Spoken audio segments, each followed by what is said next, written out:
Hello everyone, this is your educator Mansi Gupta. Welcome to ready for study.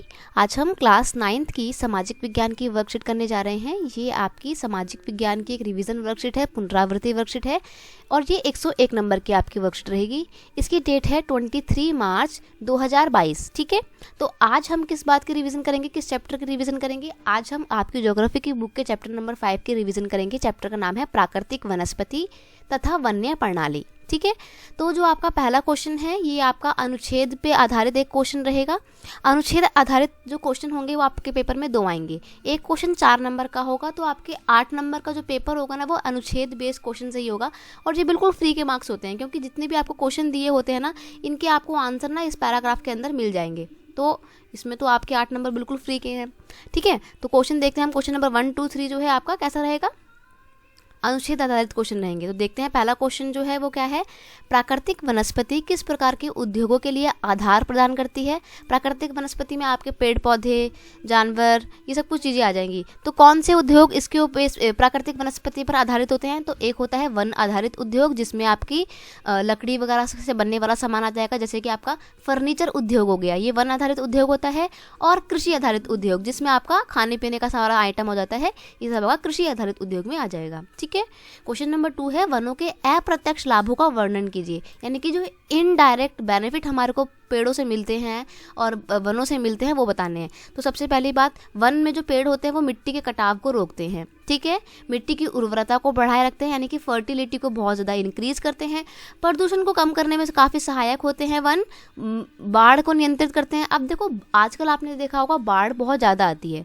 अब बाढ़ बहुत ज़्यादा क्यों आती है? क्योंकि हमने वनों का बहुत ज़्यादा कटाव किया है, वनों को हमने नष्ट कर दिया है अपने लालच के पीछे। हम लगातार पेड़ों को काट रहे हैं। पेड़ नहीं होंगे तो बाढ़ तो आएगी ही, वही चीज़ हो रही है। ठीक है, मरुस्थलों के फैलाव को रोकने के लिए, अब देखो क्या होता है, मरुस्थलों का फैलाव का मतलब होता है कि मिट्टी धीरे धीरे बंजर होती जा रही है। और मिट्टी बंजर क्यों होती जा रही है? क्योंकि पेड़ों की कमी हो रही है। अगर पेड़ बढ़ते हैं तो क्या होता है, मिट्टी की उर्वरता बढ़ती है। लेकिन पेड़ अगर कम होंगे तो क्या होगा, मिट्टी बंजर हो जाएगी और मरुस्थलों का फैलाव होगा। ठीक है, क्वेश्चन नंबर 3 है स्पष्ट कीजिए कि वन किस प्रकार से एक नवीकरणीय संसाधन है। वन, तो देखो नवीकरणीय संसाधन वह संसाधन होते हैं जिनको आपने एक बार इस्तेमाल कर लिया तो आप वो खत्म नहीं होते हैं, बल्कि आप उसको दोबारा इस्तेमाल कर सकते हैं। जैसे कि आपकी सोलर एनर्जी हो गई, सौर ऊर्जा हो गई, है ना, तो ये आपका नवीकरणीय संसाधन है।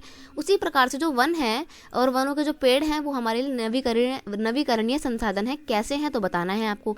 पेड़ या वन एक प्राकृतिक संसाधन है जिसे हम नवीनीकृत कर सकते हैं, यानी कि नवीकरणीय संसाधन है। कैसे? क्योंकि लोगों के द्वारा उपयोग के लिए काटे गए पेड़ों की जगह आप नए पेड़ उगा दीजिए, तो इससे क्या हो जाएगा, नया पेड़ उगाएगा। तो नए पेड़ को काटिए, फिर दोबारा तीसरा नया पेड़ उगा दीजिए। तो यही प्रोसेस चलता रहता है। तो इस प्रकार हम कह सकते हैं कि पेड़ क्या है, नवीकरणीय संसाधन है। ठीक है, क्वेश्चन नंबर 4, जो क्वेश्चन नंबर 4 एक बार पढ़ लो। यहाँ पे क्या है, क्वेश्चन नंबर 4 है कि भारत में पादपों तथा जीवों का वितरण किन तत्वों पर आधारित है? मतलब कहीं कहीं पर स्पेशल विशेष प्रकार के जानवर पाए जाते हैं और कहीं कहीं पर स्पेशल विशेष प्रकार के पेड़ पौधे पाए जाते हैं। जैसे कि हम देखते हैं जम्मू कश्मीर में जाएंगे तो सेब के पेड़ मिलते हैं, लेकिन अगर आप यूपी में जाएंगे, बिहार में जाएंगे तो वहाँ पे आपको सेब का पेड़ नहीं मिलेगा। तो ये क्या चीज़ें हैं जो बहुत ही मतलब डिसाइड करती हैं कि वहाँ पे किस तरीके के पेड़ पौधे होंगे?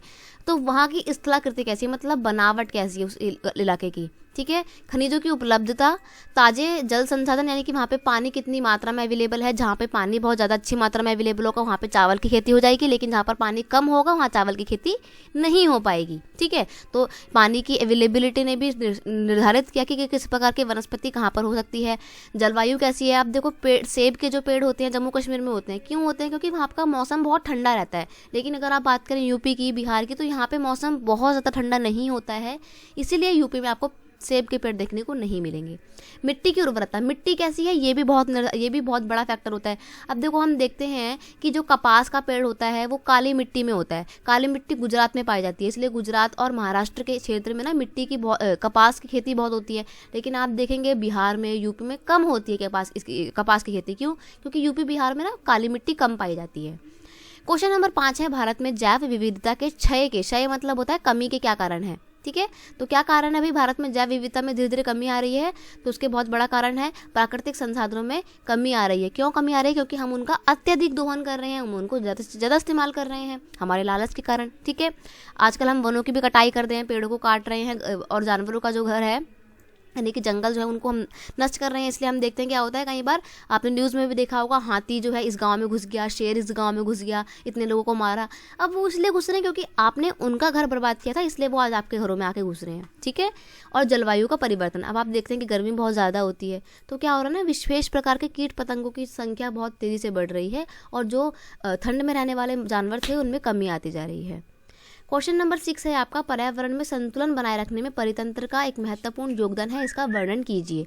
तो देखो, परितंत्र किससे मिलकर बनता है हमारे पारिस्थितिकी तंत्र का एक महत्वपूर्ण हिस्सा क्या है, वन है। ठीक है। तो और वन किस प्रकार से हमारी सहायता करते हैं, वन तो बहुत महत्वपूर्ण है, हमारे को ऑक्सीजन देते हैं, है ना, जानवरों को और पक्षियों को उनके लिए घर प्रोवाइड करते हैं, आश्रय प्रदान करते हैं, मनुष्य के लिए भी लकड़ियाँ और ईंधन की ज़रूरतों को पूरा करते हैं, जहरीली गैसें जैसे कि कार्बन डाइऑक्साइड है इनको अवशोषित करते हैं और ऑक्सीजन देके हमारे आसपास की जो हवा है उसको क्या करते हैं, प्योरीफाई करते हैं, साफ करते हैं। इससे हमारा जो प्रदूषण है उसमें भी कमी आती है।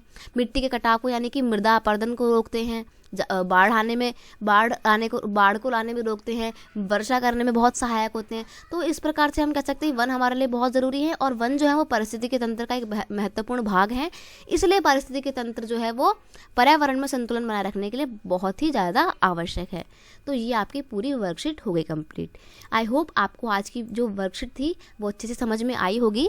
अगर आपने अच्छे से वीडियो देखी है, समझ में आती है, तो प्लीज़ कमेंट करके मुझे बताना कि वीडियो कैसा लगा। चैनल पर नए हो तो सब्सक्राइब करना मत भूलना। मिलते हैं नेक्स्ट वीडियो में। Thanks for watching.